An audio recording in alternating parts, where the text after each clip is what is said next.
Khususnya saya pribadi mohon maaf karena sebetulnya jadwal saya di bulan Februari. Saya sudah menunda 2 kali. Bulan Februari saat itu kebetulan karena sakit, saya minta diganti. Kemudian harusnya ini juga minggu kemarin, Pak Bu ya. Dan minggu kemarin, karena masih suasana Lebaran, minta diundur kembali minggu ini baru bisa mengisi kajian pada sore hari ini. Ini pun masih harap-harap cemas juga karena kebetulan masih menanti kelahiran anak kedua. Mohon doanya semoga diberikan kelancaran, kemudahan oleh Allah Subhanahu wa taala. Bapak Ibu yang saya hormati, yang semoga dirahmati oleh Allah Subhanahu wa taala. Majelis semacam ini saya kira majelis yang luar biasa, yang insya Allah penuh barokah dan dirahmati oleh Allah Subhanahu wa taala. Apalagi di sela-sela kesibukan Bapak Ibu sekalian masih menyempatkan dan bisa melangsungkan acara majelis semacam ini tentu luar biasa. Nabi SAW pernah bersabda, "Ad-dunya mal'unatun, mal'unun ma fiha illa dzikrullah wa mawalah au aliman au muta'alliman." Kata Nabi SAW, dunia itu adalah mal'unah, sesuatu yang dilaknat atau sesuatu yang dicela, tercela, mazmumah, ay mazmumah.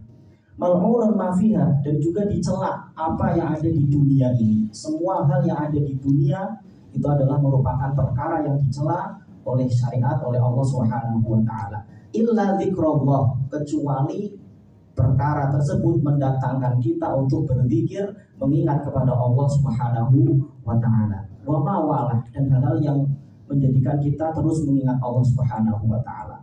Au aliman au muta'alliman, atau di dalam satu majelis tempat yang di sana ada orang yang belajar dan juga ada orang yang mengajar. Ini dua hal yang di dunia ini tidak termasuk perkara yang dilaknat oleh Allah Subhanahu wa taala. Dan semoga majelis ini yang kita lalui, yang kita laksanakan pada sore hari ini termasuk ke dalam kategori majelis dzikir dan juga majelis untuk kita saling belajar, saling menimba ilmu, yang itu merupakan hal yang insya Allah dirahmati dan diberkahi oleh Allah Subhanahu wa taala. Bapak Ibu sekalian yang dirahmati oleh Allah Subhanahu wa taala, pada sore hari ini izinkan saya ingin menyampaikan satu tema, satu pembahasan yang berkaitan dengan luasnya pengampunan Allah Subhanahu wa taala. Kita tahu sebagai manusia, kita sebagai manusia anak Adam tentu tidak akan lepas dari yang namanya kesalahan. Kullu bani Adam khotta'un. Setiap anak Adam, setiap manusia itu pasti dan selalu akan melakukan kesalahan. Wa khairul khotta'in at-taibun. Dan orang sebaik-baiknya yang melakukan kesalahan itu adalah orang-orang yang bertaubat kepada Allah Subhanahu wa taala.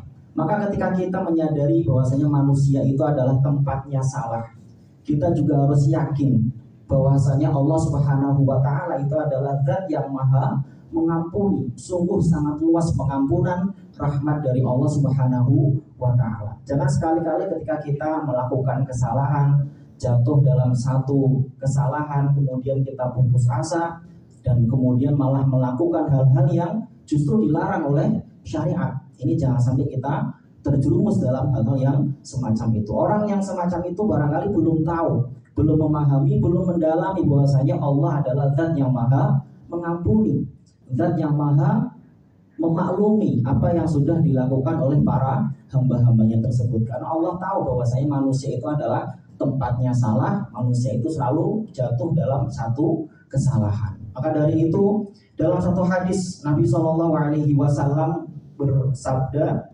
ini hadis namanya hadis qudsi.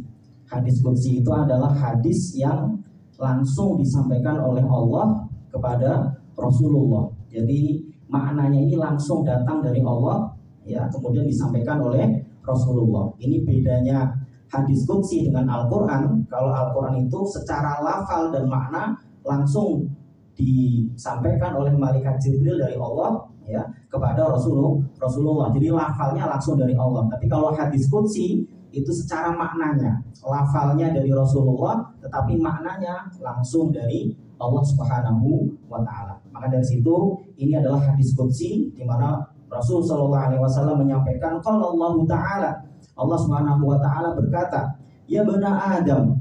Nah di sini Allah langsung memanggil menggunakan redaksi ya bani Adam, wahai anak Adam. Ini menunjukkan Allah ingin dekat dengan para hambanya. Allah langsung memanggil ya bani Adam, wahai anak Adam. Innaka ma da'autani wa rajautani ghafartu laka ala ma kana minka wala ubali. Kata Allah, wahai anak Adam, sesungguhnya kamu, selama kamu mau berdoa kepadaku, selama kamu mau berharap kepadaku, maka aku akan memberi pengampunan atas apa yang sudah kamu lakukan. Wala ubali, kata Allah, dan aku tidak peduli. Di sini dalam hadis yang awal, yang pertama di sini Allah menegaskan bagi para hamba-hambanya yang telah melakukan kesalahan, meskipun itu berulang kali ia lakukan, kemudian ia berdoa, meminta kepada Allah, kemudian dia berharap kepada Allah, maka Allah katakan, ghafartu laka ala ma kana minka. Aku akan ampuni semua yang sudah kamu lakukan, kesalahan yang sudah kamu lakukan, meskipun sudah berulang kali dilakukan. Wala ubali, kata Allah, aku tidak peduli, kata Allah, meskipun dosa yang sudah kamu lakukan itu sangat banyak. Katakan sebesar bumi pun, nanti akan ada redaksi yang lain, sebesar bumi, bahkan seisi langit, ya, itu Allah tidak peduli. Sebesar apapun dosa yang sudah dilakukan oleh para hambanya, Allah katakan ghafartu laka ala ma kana minka. Ini bukti yang pertama betapa Allah sangat luas pengampunannya, sangat bisa memaklumi apa yang dilakukan oleh para hamba-hambanya. Kunci yang pertama di sini adalah bagaimana supaya kita bisa mendapatkan pengampunan dari Allah Subhanahu wa Ta'ala, itu adalah melalui doa. Doa dalam satu hadis dikatakan ad-du'a mukhul ibadah. Doa itu adalah inti dari ibadah. Kata Allah dalam satu firman-Nya, ud'uni astajib lakum. Kalian berdoalah kepadaku, pasti akan aku kabulkan. Maka inti yang pertama ketika kita ingin mendapatkan pengampunan dari Allah Subhanahu wa Ta'ala dengan kita berdoa, dengan kita meminta kepada Allah, meminta pengampunan kepada Allah atas apa yang sudah kita lakukan. Ini inti yang pertama. Yang kedua, kita harus punya harapan bahwasanya doa yang kita panjatkan kepada Allah, kita harus punya keyakinan, punya harapan bahwasanya Allah pasti akan mengabulkan. Karenanya dalam satu hadis Nabi sudah mengingatkan, ud'ullaha wa antum muqinuna bil ijabah. Muqinuna bil ijabah. Kata Nabi, kalian berdoalah kepada Allah, tapi harus yakin bahwasanya Allah itu akan memberi ijabah, memberi jawaban atas apa yang kamu minta, apa yang kamu doakan, ya, kepada Allah Subhanahu wa Ta'ala. Jadi jangan semisal kita berdoa, ya Allah ampunilah dosaku, kalau engkau mau, itu jangan. Artinya kita masih ragu apakah Allah akan mengampuni dosa kita. Ketika kita berdoa yakin Allah pasti akan mengabulkan. Ya Allah ampuni dosaku, ya Allah kabulkan permintaanku. Dengan keyakinan penuh bahwasanya Allah pasti akan mengabulkan. Ini salah satu adab kita dalam berdoa, dalam meminta kepada Allah Subhanahu wa Ta'ala. Maka termasuk ketika kita meminta pengampunan atas segala dosa, segala kesalahan yang kita lakukan, dengan harapan penuh bahwasanya Allah akan mengabulkan segala doa-doa kita, termasuk dalam mengampuni dosa-dosa kita, meskipun sebanyak apapun dosa dan kesalahan yang sudah kita lakukan. Ini makna hadis lafal atau kalimat redaksi yang pertama. Kemudian Allah masih berkata, ya bani Adam, wahai anak Adam, masih dalam panggilan yang menandakan betapa Allah ini ingin dekat dengan para hambanya. Maka karena itu kita sebagai hambanya ketika Allah sudah mendekat, jangan justru kita malah menjauh. Kita ini mendapat panggilan. Jangankan kita bayangkan mendapat panggilan dari Allah Subhanahu wa Ta'ala, kita mendapat bayangkan dari sosok yang kita hormati, dari semisal atasan kita mendapat panggilan, tentu kita akan bergegas akan memenuhi panggilan orang yang kita hormati tersebut. Apalagi ini yang kita mendapat panggilan itu adalah Allah Subhanahu wa Ta'ala. Tentunya harus kita sadari betapa Allah sebetulnya ingin merasa dekat dengan para hambanya. Allah memanggil, ya bani Adam, wahai anak Adam, wahai manusia. Apa yang Allah katakan? Lau balagat dulubuka ananas samai tsummastaghfarti tsummastaghfartani ghafartu laka. Kata Allah, wahai anak Adam, seandainya dosa-dosamu itu memenuhi langit, memenuhi isi antara bumi dan langit. Kita bisa bayangkan berapa jarak antara bumi dengan langit. Berapa jaraknya, Pak? Berapa jaraknya ini? Iya, nggak bisa dikira-kirakan. Ini Allah mengatakan seandainya dosa kita ini memenuhi antara bumi sampai ke langit, itu kira-kira dosa kita itu melakukan apa saja itu? Ya, artinya menunjukkan bahwasanya dosa sebanyak apapun, dosa sebesar apapun. Kemudian apa? Tsummastaghfartani. Kemudian kamu mau meminta ampun, beristighfar kepadaku, kata Allah. Maka apa yang akan Allah lakukan? Ghafartu laka. Maka aku akan ampuni segala dosa-dosamu. Ini panggilan yang kedua dari Allah Subhanahu wa taala. Betapa kita gambarkan saja, semisal kita melakukan dosa yang sebanyak itu, Allah ketika kita mau beristighfar, meminta ampun, meminta pertaubatan kepada Allah, Allah akan mengampuni dosa-dosa kita. Maka dari itu inti yang kedua, kalau tadi yang pertama intinya adalah kita mau berdoa dan juga berharap kepada Allah, inti yang kedua di sini adalah taubat. Ketika kita ingin mendapatkan pengampunan dari Allah Subhanahu wa taala atas dosa, atas kesalahan yang kita lakukan, inti yang kedua adalah dengan cara kita bertaubat. Lah, kemudian bagaimana syarat bertaubat? Syarat kita agar diampuni Allah melalui pertaubatan ini ada 3 syarat ketika kita ingin bertaubat kepada Allah Subhanahu wa taala. Yang pertama, syarat taubat ini kita harus lepas, harus meninggalkan maksiat ataupun kesalahan yang kita lakukan. Ini syarat yang pertama. Orang tidak bisa dikatakan taubat tapi dia masih terus melakukan kesalahan yang dia lakukan. Ada istilah yang dulu saya sempat dapatkan, ada namanya STMJ. Tahu Pak? STMJ itu apa? Kalau kita kenalnya STMJ itu ya jamu itu ya, STMJ. STMJ itu apa? Sholat terus maksiat jalan. Nah, itu STMJ. Orang sholat ya, katakan dia bertaubat tapi maksiatnya terus jalan, ya berarti taubatnya belum bisa diterima karena dia belum bisa lepas dari kesalahan, dari maksiat yang dia lakukan. Ya, maka syarat pertama ketika kita ingin bertaubat, meminta ampun kepada Allah atas kesalahan yang kita lakukan, pertama harus kita lepaskan, kita jauhi maksiat ataupun kesalahan yang kita lakukan. Itu yang pertama. Yang kedua adalah kita harus punya rasa penyesalan atas kesalahan yang sudah kita lakukan. Artinya kita mungkin bisa lepas, meninggalkan kesalahan, tapi kalau kita belum punya penyesalan, nah itu belum kuat taubat kita kepada Allah Subhanahu wa taala. Jadi ketika kita sudah mampu menjauhi, meninggalkan maksiat, kesalahan yang kita lakukan, kita iringi dengan rasa penyesalan yang penuh penyesalan kepada Allah Subhanahu wa taala. Dan yang ketiga syaratnya adalah kita punya komitmen, punya keinginan yang kuat untuk tidak mengulangi kesalahan yang sama. Ini syarat taubat atau dikatakan sebagai taubatan nasuha. Maka harus dilaksanakan semua 3-tiganya. Kalaupun nanti ketika 3-tiganya sudah kita lakukan, kita sudah meninggalkan kesalahan yang sudah pernah kita lakukan, kita punya rasa penyesalan, kemudian kita punya komitmen untuk meninggalkan kesalahan tersebut, kok ternyata di lain hari kita jatuh terhadap kesalahan yang sama ataupun kesalahan yang lain, maka jangan putus asa. Itu bagian memang dari sifat karakter manusia. Walaupun sudah minta maaf, minta ampun, minta taubat, ternyata jatuh juga dengan kesalahan yang sama atau kesalahan yang lain. Maka bagaimana? Ya taubat kembali. Jangan kemudian merasa bahwasanya pengampunan Allah akan berakhir, tidak.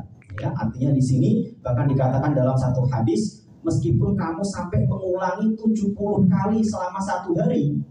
Bayangkan, kita sudah taubat, tapi selama 1 hari itu masih mengulangi 70 kali. Itu pun Allah akan tetap memberi pengampunan kepada kita. Tapi syaratnya taubatnya harus serius. Jangan kemudian taubatnya tobat aja nanti juga kita lakuin lagi. Itu artinya nggak serius. Kalau itu ya tentu tidak diterima taubatnya. Artinya taubat tetap serius taubatnya, kalaupun nanti kita jatuh ke dalam kesalahan ataupun hal yang dilarang, ya maka itu bagian dari memang sifat atau karakter manusia. Maka dari situ ya kita kemudian taubat kembali, ya bahkan dalam satu hadis dikatakan di sini, ketika ada seorang hamba kemudian melakukan dosa, melakukan kesalahan, meminta ampun kepada Allah, ya Allah ampuni dosaku, ya. Dan dia meyakini bahwasanya tidak ada zat selain Allah yang bisa mengampuni dirinya, maka apa yang Allah katakan? Allah mengatakan alima abdi annalahu rabban yaghfiru dzamba wa ya'khudhu bihi ushhidukum anni qad ghafartu lahu. Kata Allah, seorang hambaku ini yakin bahwasanya tidak ada zat selain Allah yang akan mengampuni dosanya. Maka kata Allah, saksikanlah aku telah mengampuni dosanya. Kemudian summa yaf'alu dzalika tsaniya wa tsalitsah. Ternyata ketika hamba ini sudah meminta ampun kepada Allah, masih mengulangi lagi 2 kali, 3 kali, ya bahkan 4 kali dan seterusnya. Apa yang dikatakan Allah? Fayaqulullahu azza wa jalla fi kulli marratin dzalika. Allah tetap mengatakan, aku akan mengampuni dosa-dosanya. Sampai akhirnya ketika sudah berulang kali, apa yang Allah katakan? I'mal ma syi'ta faqad ghafartu laka. Kata Allah, sudah terserah apa yang kamu lakukan, aku pasti akan mengampuni dosa-dosamu. Kata Allah. Tapi tentu Allah mengampuni dosa ini tadi adalah dengan syarat taubat yang serius, taubatan nasuha. Meskipun kita kemudian jatuh dalam kesalahan, tetap kita harus kemudian bertobat kembali. Insya Allah dosa ataupun kesalahan yang kita lakukan akan mendapatkan pengampunan dari Allah Subhanahu wa Ta'ala. Ini yang kedua. Kemudian yang ketiga, dalam redaksi hadis ini kembali Allah memanggil, ya bani Adam, wahai anak Adam, innaka law ataitani bi qurabil ardi khotoya. Kata Allah, wahai anak Adam, seandainya kamu mendatangiku dengan kesalahan yang besarnya seukuran bumi, ya. Tadi katakan kalau kita membandingkan dosa kita jarak bumi dengan langit, katakan nggak bisa kita kira-kira, intinya sangat besar sekali. Ini lebih kecil lagi lah, sebumi.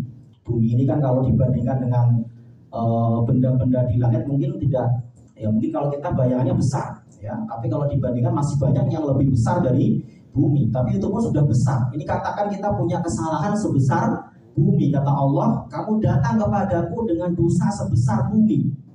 Tsumma laqitani la tusyriku bi syai'an. Kemudian kamu menemuiku dengan keadaan kamu tidak menyekutukanku dengan yang lain. Artinya dengan membawa keyakinan bahwasanya Allah Subhanahu wa Ta'ala itu adalah Tuhan yang esa, yang kita yakini, yang kita sembah. Maka kata Allah, la ataituka bi qurabiha maghfiratan. Kata Allah, ketika kamu datang menemuiku dalam keadaan memiliki tauhid, memiliki keyakinan, maka dosa yang sebesar bumi tadi akan aku ganti dengan maghfirah yang juga sebesar bumi tadi. Jadi Allah membalasnya dengan tidak menyiksa, tapi dengan maghfirah. Ini luar biasa. Jadi dosa yang kita bawa sebesar bumi, Allah ganti dengan maghfirah yang juga sebesar bumi tersebut. Ini betapa lapangnya pengampunan Allah Subhanahu wa Ta'ala kepada para hambanya. Nah, inti yang ketiga ini itu adalah ketika kita sudah wafat, ketika kita sudah meninggal, kita membawa keyakinan tauhid bahwasanya Allah itu adalah zat yang kita sembah, zat esa yang kita yakini bahwasanya tidak ada Tuhan selain Allah Subhanahu wa Ta'ala. Jadi inilah 3 kunci bagi kita semua untuk bisa terus mendapatkan pengampunan, maghfirah dari Allah Subhanahu wa Ta'ala. Jangan sekali-kali kita kemudian merasa putus asa. Makanya dikatakan dalam Al-Quran, wala tayasu min rauhillah. Janganlah kalian sekali-kali merasa putus asa dari rahmatnya Allah Subhanahu wa Ta'ala. Kita harus yakin, sebesar apapun dosa kita, sebanyak apapun kesalahan kita, kita harus yakin bahwasanya maghfirah Allah, rahmat Allah akan lebih besar dan lebih luas dari dosa kesalahan yang kita lakukan. Tentunya dengan cara-cara yang sudah diajarkan, yang sudah disebutkan dalam hadis ini tadi. Pertama tadi dengan kita berdoa sembari kita punya harapan yang penuh kepada Allah, kemudian kita bertaubat, taubatan nasuha, dan disusul yang ketiga ketika kita wafat kita jaga betul tauhid, iman Islam kita, maka insya Allah dosa-dosa yang kita lakukan selama hidup di dunia akan mendapatkan pengampunan dari Allah Subhanahu wa Ta'ala. Dan ini tentunya dosa-dosa yang semacam ini, dosa yang kaitannya antara hamba langsung kepada Allah Subhanahu wa Ta'ala. Kalau kaitannya dengan sesama hamba, sesama manusia, tentu tidak sekedar kita taubat kepada Allah, harus disempurnakan dengan kita meminta maaf kepada orang yang pernah kita lakukan kesalahan. Makanya momen Idul Fitri semacam ini, momen bulan Syawal ini merupakan kesempatan yang luar biasa untuk kita, selain kita meminta ampun, meminta pengampunan dari Allah Subhanahu wa Ta'ala, kita juga meminta halal, meminta maaf kepada sesama. Karena namanya manusia tentu tidak hanya kesalahan yang dia lakukan kepada Allah, tapi justru kadang yang paling banyak dia lakukan adalah kesalahan dengan sesama. Nah itu tidak bisa kalau kita punya kesalahan dengan sesama teman, sesama saudara, kita hanya meminta ampun kepada Allah, ini belum bisa. Kita harus langsung juga meminta maaf pada orang yang pernah kita lukai ataupun pernah kita lakukan kesalahan terhadap orang tersebut. Jadi inilah yang nanti akan menyempurnakan maghfirah yang akan diberikan oleh Allah Subhanahu wa Ta'ala. Bapak Ibu sekalian yang dirahmati oleh Allah Subhanahu wa Ta'ala, inilah yang barangkali bisa saya sampaikan pada kesempatan sore hari ini. Semoga apa yang disampaikan, apa yang bisa saya sampaikan pada kesempatan sore ini bisa memberikan manfaat, bisa memberikan ilmu, ya meskipun sedikit manfaat untuk saya pribadi dan juga jamaah sekalian, untuk bisa menjadi bekal untuk kehidupan kita selanjutnya, sehingga apa yang kita cita-citakan, apa yang kita inginkan tentu mendapat rahmat, mendapat keridhaan dari Allah Subhanahu wa Ta'ala. Kurang lebihnya mohon maaf. Wallahul muwaffiq ila aqwamit thoriq. Assalamualaikum warahmatullahi wabarakatuh.